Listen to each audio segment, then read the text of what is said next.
We begin with the Trump White House getting skewered on the Epstein scandal.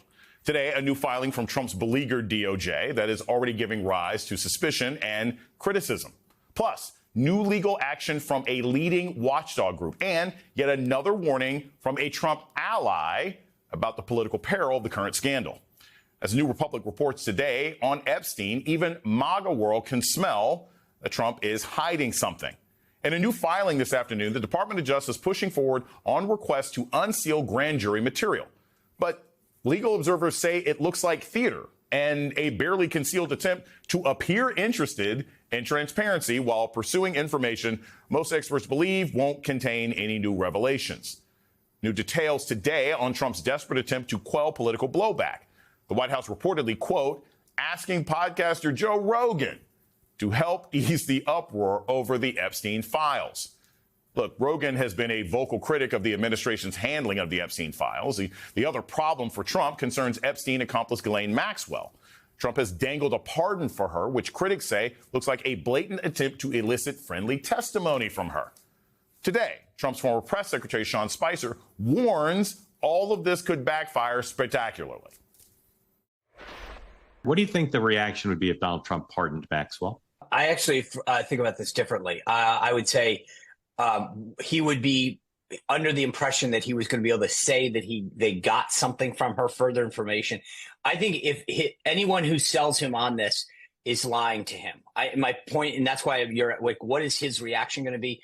I think this is very akin to Comey, right? When he fired Comey, he was told, oh, if you fire Comey, everyone's going to cheer you on. And he missed I think people misled him on how that was going to go down. I think this is similar. There will be outrage like never before if she gets a deal. Also, the government transparency group Democracy Forward filing a new lawsuit to force the administration to release the Epstein files. The head of the group saying, quote, President Trump has repeatedly said he would release the Epstein files. His spokesperson claims his administration is the most transparent in history, and yet they continue to hide from the American people. The only thing transparent about the Trump-Vance administration is how clearly they continue to disregard our nation's laws. Joining me now to discuss is Ambassador Norm Eisen, Executive Chair of the Democracy Defenders Fund, co-founder of the Contrarian, and former Obama ethics czar. His group is suing the administration for Epstein information. Also with us is Tara Setmayer, co-founder and CEO of the Seneca Project, author of Uncompromised on Substack, and former GOP communications director. So, Norm, I'll start with you. What are you hoping to get out of suing the DOJ and this administration for the Epstein files? Are you hoping to sort of highlight how non-transparent they are, highlight how they're obstructing justice, highlight how they are probably hiding something or somebody? Or do you actually think that they will release the information in any shape, where, form that we can actually understand or see as the public? Jason, we filed the very first of what are now 11 FOIA requests against the administration. And there have been a series of steps since, with some proceeding in court. So far, what we've seen are litigation over demands for faster treatment. First out of the box, we expect that we will file the very first action demanding the file themselves. And why is that so important? Donald Trump appears in these files. They haven't produced the Trump Epstein information, and instead they've taken a convicted felon, serious sex offenses involving minors, Ghislaine Maxwell. She was interviewed by Donald Trump's personal former criminal counsel, Todd Blanche, and then she's moved to a minimum security facility.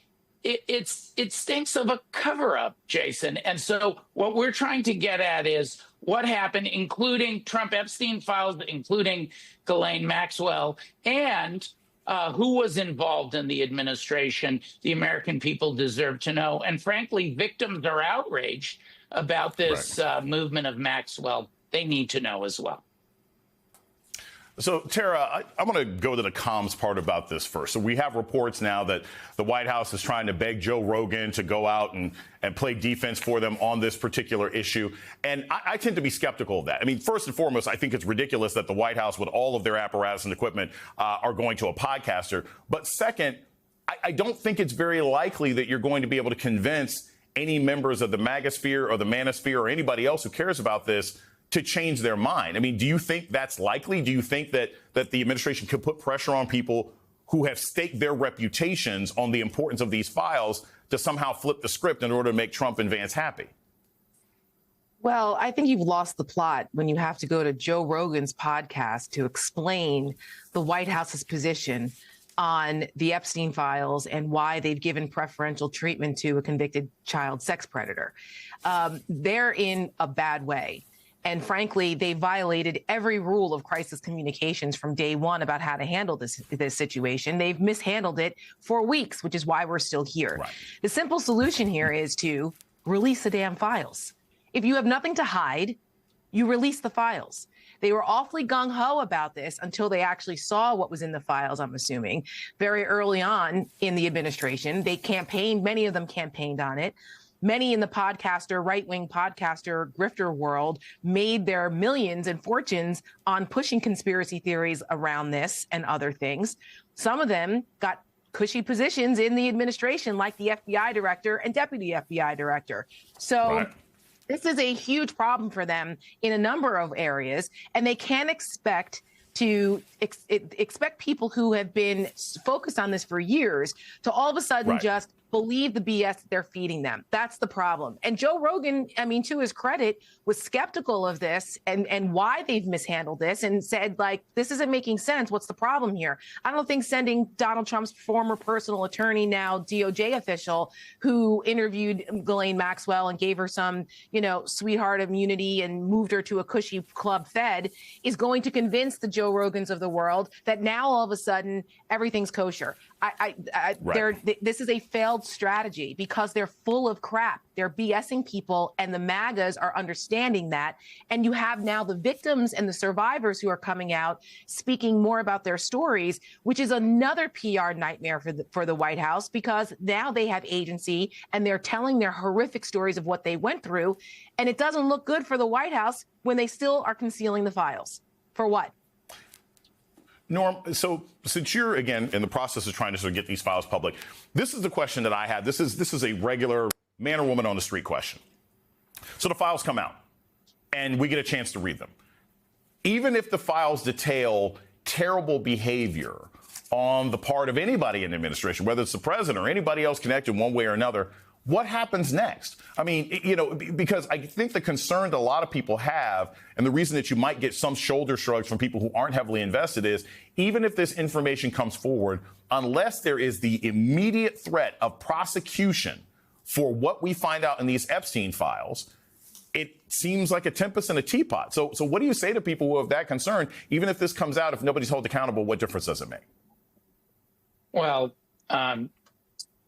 it depends on what we see in those files. For example, if there is evidence, we demanded all the information about the decision to transfer Ghislaine Maxwell.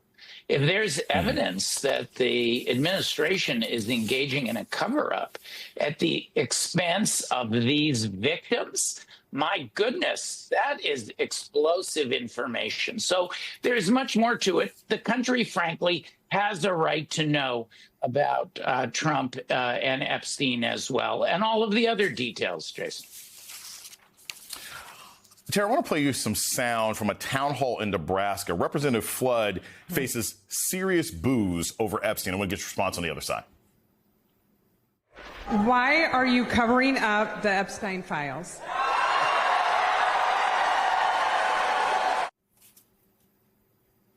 So, Tara, my question is simply this.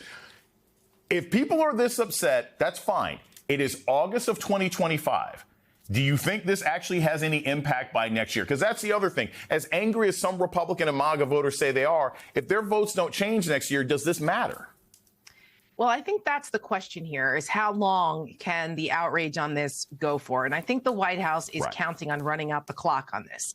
However, if the strategy to keep this, well, first of all, if they keep making mistakes like this, the White House, in prolonging the story, it's just going to elongate this. I mean, what Norm is doing and what his organization is doing, there will be others. The survivors are coming out now and starting to kind of go back to what are their options? Are they going to sue for things? They keep telling their story. So it could extend the life of this for several months. And I think also what it does is it gives Democrats an opportunity. And even my organization, the Seneca Project, we're a content organization. So we put out ads, we put out content to inform people of what's going on, to hold Trump accountable, and to explain to people what's at stake.